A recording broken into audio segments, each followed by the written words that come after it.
बेटा एक्सरसाइज 9.3 का question number 4 बहुत इजी है। यहाँ पे एक थ्योरम यूज होने वाली है नई। अब यहाँ पे एक नई थ्योरम यूज होगी जो आपने अभी नहीं पढ़ी। इस थ्योरम का मतलब समझो पहले। सर्कल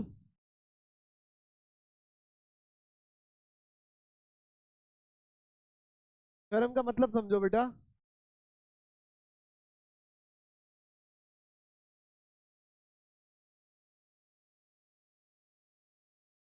बेटा इस थ्योरम का मतलब क्या है, ध्यान दो।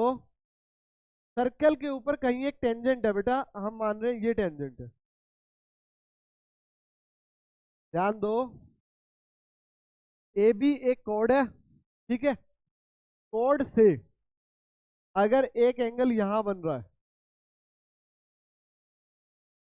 ए बी कोड से एंगल बना यहां पे सी पे, और वापस ए बी कोड का ही यूज करके फिर से एक एंगल बना यहां पे,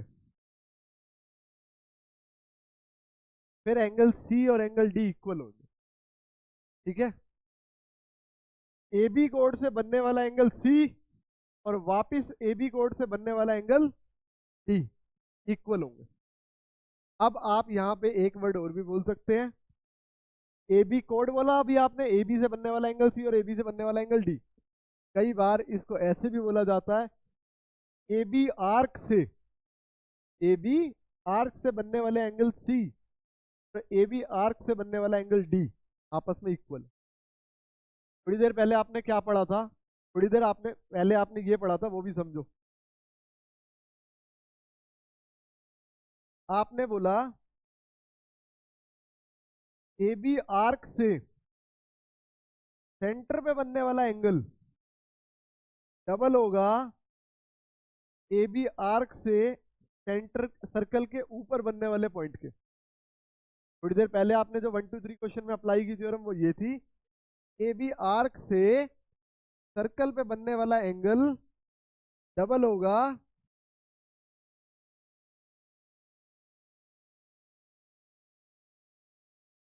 ए बी आर्क से सर्कल के ऊपर बनने वाले एंगल के, ठीक है। क्लियर है? ए बी आर्क से सेंटर पे बनने वाला एंगल डबल होता है ए बी आर्क से सर्कल के ऊपर बनने वाले एंगल से। इस एंगल से ये वाला एंगल डबल होता है, ये वाला। और अभी हम यहाँ क्या बोल रहे हैं कि ए बी आर्क से बनने वाला एंगल सी तो सर्कल के ऊपर है, और ए बी आर्क से सर्कल के ऊपर ही बनने वाला एंगल डी, ये दो एंगल इक्वल हो, ठीक है। क्लियर? और यही हम आर्क की जगह कोड वर्ड भी बोल सकते हैं। Code A be straight line है और आर्क नीचे सर्कुलर आर्क थी, दोनों से सेम एंगल बनते हैं हमेशा। सी और डी दोनों सर्कल के ऊपर होने चाहिए पॉइंट, तभी इक्वल होंगे, कहीं बीच में नहीं, ना ही कहीं सर्कल के बाहर, सर्कल के ऊपर। थ्योरम है बेटा ये हमारी, ठीक है। और अगर आप इस थ्योरम को समझना चाहते हो तो बहुत ईजी है, कुछ दिक्कत नहीं है।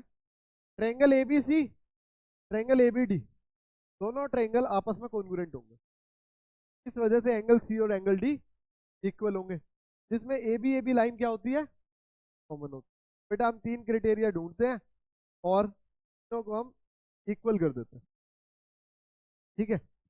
चलो अब क्वेश्चन करते हैं इसका।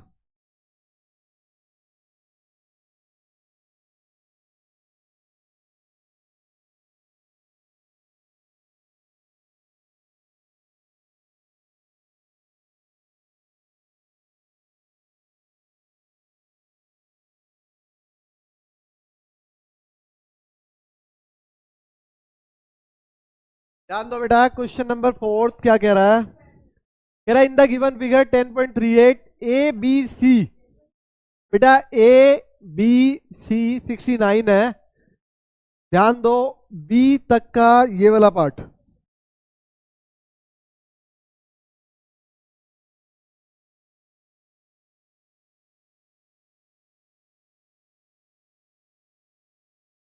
बेटा दो एंगल दिख रहे होंगे, एक छोटा एंगल है और एक बड़ा एंगल है, लेकिन बड़ा वाला एंगल आपको दिया हुआ है 69। दूसरा क्वेश्चन कह रहा है ए सी बी, अगर मैं ए और सी को ज्वाइन करूं तो 31 आपको ये छोटा वाला पार्ट दिया हुआ 31, ये 69 है, ये 31 है। अब क्वेश्चन कह रहा है आपको निकालना BDC, आपको निकालना BDC। तो बेटा सबसे पहले बहुत सिंपल क्वेश्चन है, in triangle ABC, ABC triangle की बात करें तो यहां पे बेटा angle A plus angle B plus angle C equal to 180 degree. Angle A कितना है 69, एंगल B कितना है 31, एंगल C की वैल्यू निकाल लेंगे, एंगल C फाइंड आउट करना है। 69 और 31 हो गया बेटा 100, 100 उधर जाके माइनस हो गया, एंगल C की वैल्यू आ गई 80। लेकिन निकालना कौन सा था,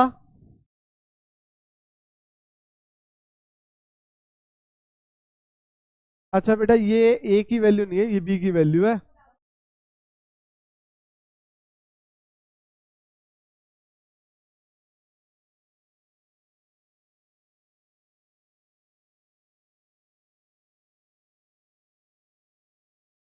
ध्यान दो बेटा, यहां पे आपको एंगल A की वैल्यू नहीं दी हुई, तो एंगल A मिसिंग है। ये हो गया एंगल A प्लस, और यहां से आपने 69 और 31 को राइट साइड पे शिफ्ट कर दिया, जो कि ऐड होके 100 हो गया था, और एंगल A की वैल्यू आ गई 80। बेटा अब ध्यान दो, BAC, एंगल BAC इक्वल है एंगल BDC के। Reason, angle lies on same segment.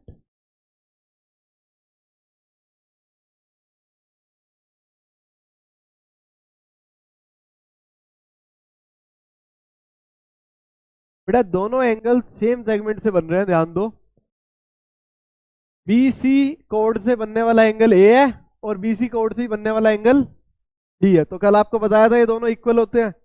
अगर A पे 80 डिग्री का एंगल है तो फिर BDC भी कितना हो गया 80। नोट करो बेटा।